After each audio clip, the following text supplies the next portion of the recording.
Warahmatullahi wabarakatuh. Perkenalkan, kami dari kelompok 5 akan menjelaskan materi tentang model pembelajaran PKN di SD atau MI. Saya Firdan Nur Fadila dan rekan-rekan saya Siti Aisyah dan Gefira Ainur Rahmi. Pengertian model pembelajaran. Model pembelajaran menurut Trianto yaitu adalah suatu perencanaan atau pola yang digunakan sebagai pedoman dalam merencanakan pembelajaran di kelas atau pembelajaran tutorial. Model pembelajaran mengacu pada pendekatan pembelajaran yang akan digunakan, termasuk di dalamnya itu seperti tujuan-tujuan pengajaran, tahap-tahap dalam kegiatan pembelajaran, lingkungan pembelajaran, dan pengelolaan kelas. Model pembelajaran juga merupakan bentuk pembelajaran yang menggambarkan proses kegiatan belajar mengajar dari awal sampai akhir yang disajikan secara khas oleh guru. Selain itu, model pembelajaran juga merupakan bungkus atau bingkai dari penerapan suatu pendekatan, metode, strategi, dan teknik pembelajaran. Sebuah model pembelajaran biasanya itu dipakai untuk menjelaskan proses pembelajaran yang rumit, tetapi model pembelajaran itu dipakai untuk menyederhanakan proses pembelajaran dan menjadikannya lebih mudah untuk dipahami. Oleh karena itu, pendidik itu harus mengaitkan model-model pembelajaran pada siswa. Dari pernyataan di atas itu kan dapat disimpulkan bahwa model pembelajaran merupakan cara, pola, bingkai, atau langkah-langkah kegiatan belajar mengajar dari awal hingga akhir yang digunakan sebagai pedoman dalam melaksanakan pembelajaran di kelas maupun di luar kelas, yaitu bertujuan untuk mencapai tujuan pembelajaran sehingga pembelajaran berjalan dengan efektif dan efisien. Selanjutnya ada model-model pembelajaran PKN di MI atau SD. Yang pertama ada model pembelajaran kooperatif tipe Jinsau. Model pembelajaran kooperatif tipe Jinsau ini merupakan salah satu penerapan model kooperatif di mana siswa dibentuk dalam kelompok yang masing-masing anggota kelompoknya bertanggung jawab untuk mengerjakan tugas dalam tim atau kelompok ahli. Tiap-tiap tim dari yang mendapat topik atau materi yang sama dengan anggota tim lainnya bertemu dalam satu tim yang dinamakan tim ahli. Masing-masing dari tim ahli kembali ke kelompoknya untuk menjelaskan kepada anggotanya yang lain tentang topik atau materi yang telah dibahas dalam tim ahli. Langkah-langkah pembelajaran teknik Jinsau yaitu diantaranya siswa dibagi menjadi kelompok kecil yang beranggotakan 3-5 orang. Nah, setelah itu siswa dibagikan tugas yang sesuai dengan materi yang telah diajarkan. Masing-masing siswa dalam kelompok mendapatkan tugas yang berbeda-beda untuk memahami informasi di dalamnya. Nah, setelah itu masing-masing siswa yang memiliki tugas yang sama dengan kelompok lainnya itu menjadi satu kelompok yang disebut kelompok ahli. Nah, dalam kelompok ahli, siswa ditugaskan untuk belajar bersama untuk memahami dan menyelesaikan tugasnya.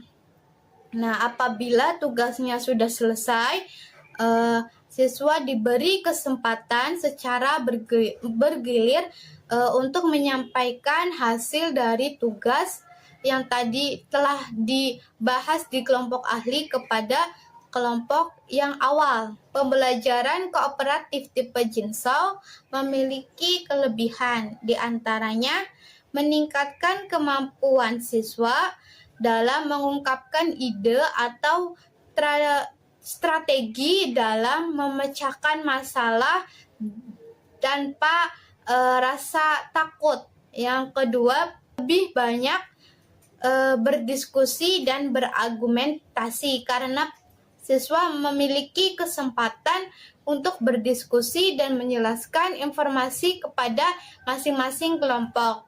Yang ketiga, siswa lebih memahami informasi yang telah diajarkan karena lebih mendalam dan lebih mudah dengan anggota kelompok. Jadi siswa bisa menangkap informasi itu lebih cepat gitu.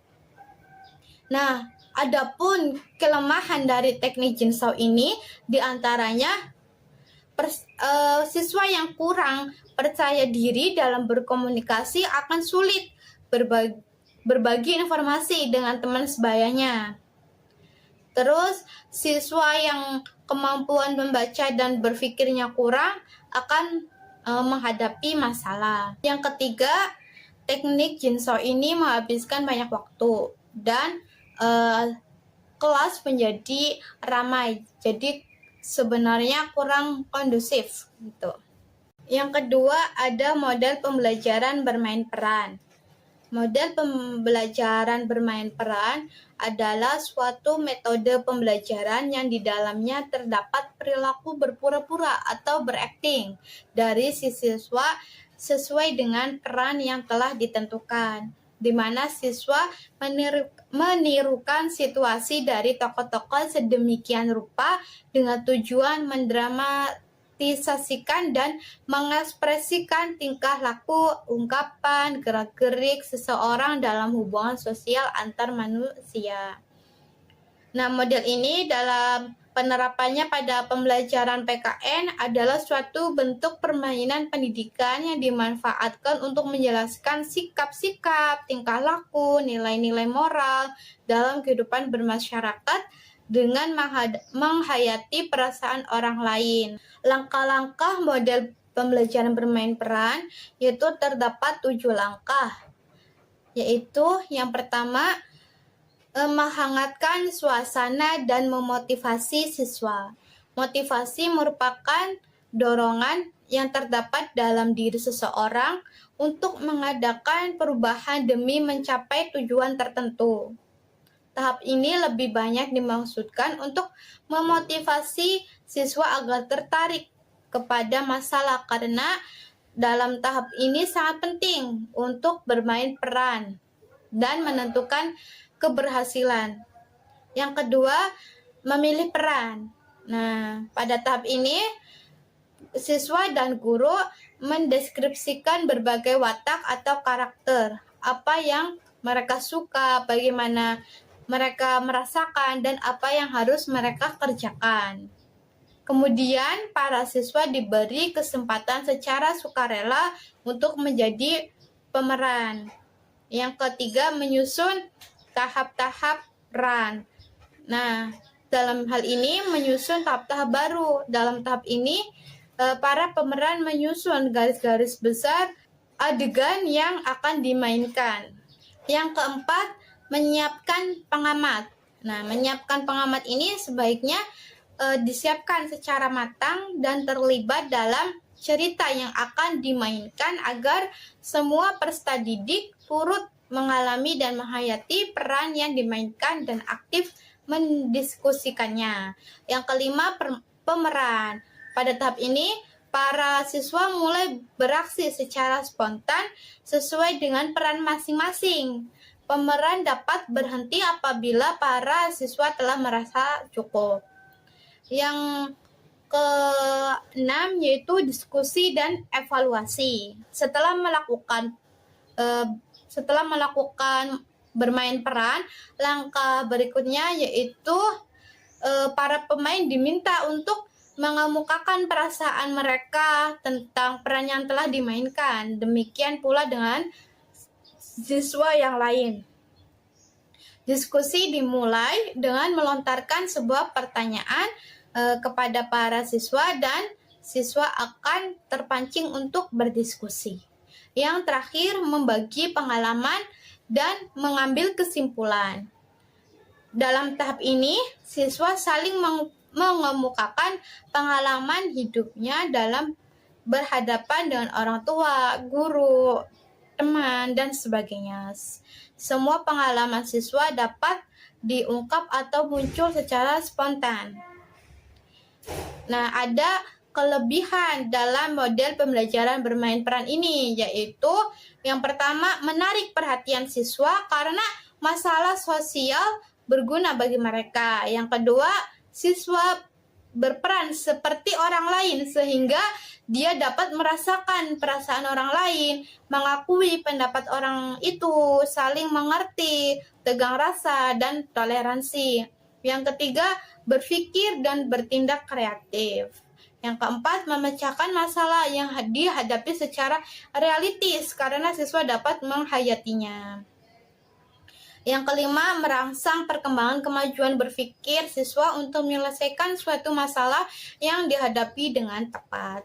Sementara menurut Santoso, kelemahan model pembelajaran bermain peran yaitu yang pertama, model bermain peran memerlukan waktu yang relatif panjang atau banyak.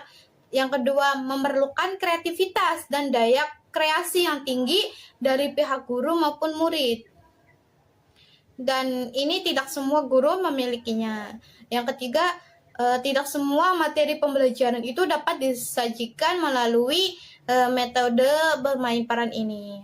Yang keempat, kebanyakan siswa yang ditunjuk sebagai pemeran merasa malu untuk memerlukan suatu adegan tertentu. Yang kelima, apabila pelaksanaan drama atau bermain peran ini mengalami kegagalan, maka akan terkesan kurang baik, tetapi tujuan pembelajaran juga tidak tercapai.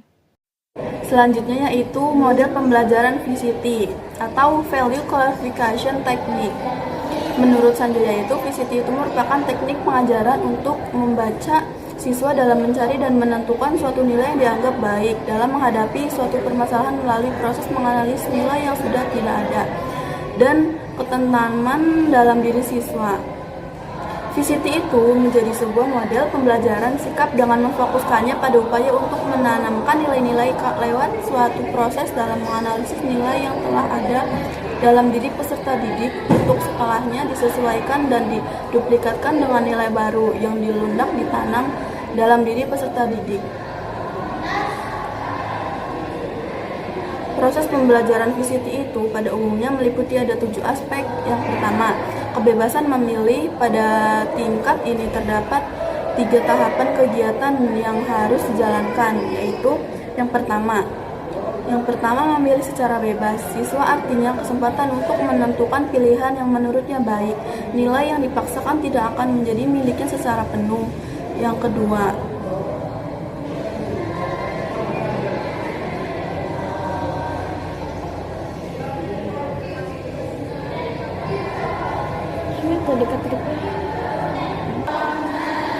kedua, yaitu memilih dari beberapa alternatif, artinya untuk menentukan pilihan dari beberapa alternatif secara bebas. Yang ketiga yaitu memilih dari beberapa alternatif, artinya pertimbangan untuk menemukan pilihan dari beberapa pilihan secara bebas. Yang B, menghargai. Tingkat pembelajaran Value Classification Technique. Pada kegiatan ini terdiri dari 2 tahap. Yang pertama, adanya perasaan senang dan bangga dengan nilai yang menjadi pilihannya. Yang kedua, menegaskan nilai yang sudah menjadi bagian integral dalam dirinya di depan umum. C, berbuat.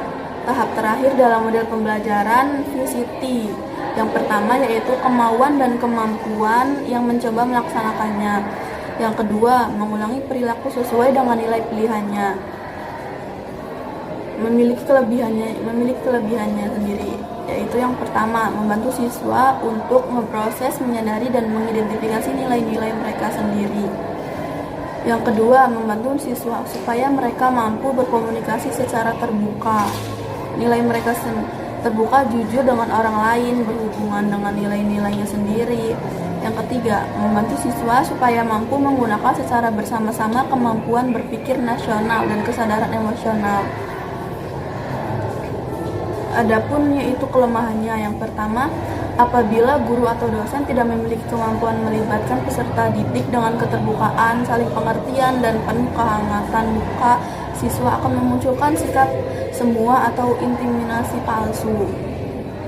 Yang kedua, nilai yang dimiliki dan tertanam guru atau dosen, peserta didik, dan masyarakat yang ingin dicapai atau etik. Yang ketiga, sangat dipengaruhi oleh kemampuan guru atau dosen dalam mengajar, terutama memerlukan kemampuan atau keterampilan bertanya tingkat tinggi.